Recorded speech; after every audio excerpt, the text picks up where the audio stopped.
నిన్న మొన్నటి వరకు కూడా మన రాష్ట్ర ముఖ్యమంత్రి గారు ఏమన్నారు, కాళేశ్వరం అనేది కూలిపోయింది, కాళేశ్వరం అనేది కూలిపోయింది అని మాట్లాడారు. నిన్న వెళ్ళి అదే కాళేశ్వరంలోంచి ఆ కాళేశ్వరంలో ఒక భాగమైనటువంటి మల్లన్న సాగర్ నుంచి హైదరాబాద్కు తాగునీటి పథకం కింద 7,500 కోట్ల రూపాయలతో శంకుస్థాపన చేసి వచ్చారు.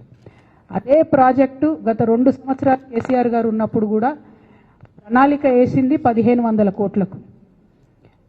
కొండపోచమ్మ సాగర్ నుండి హైదరాబాద్కు నీళ్లు తీసుకొస్తే 1,500 కోట్లలో అయిపోయేదానికి రేవంత్ రెడ్డి గారు మల్లన్న సాగర్ నుంచి హైదరాబాద్కు నీళ్లు తీసుకొస్తా అనేటటువంటి కొత్త ప్రణాళికను తీసుకొచ్చి 1,500 కోట్లతోని హైదరాబాద్ ప్రజల దాహార్తిని తీర్చేదాన్ని 7,500 కోట్ల వరకు పెంచి మెగా కృష్ణారెడ్డి గారు మరిన్ని మేడలు కట్టుకోవడానికి అనుకూలంగా చేస్తున్నారన్న విషయాన్ని ఇవాళ మనం గమనించాలి.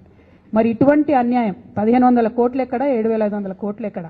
అది రేవంత్ రెడ్డి గారి ఇంటి సొమ్ము కాదు కదా, తెలంగాణ ప్రజల సొమ్ము.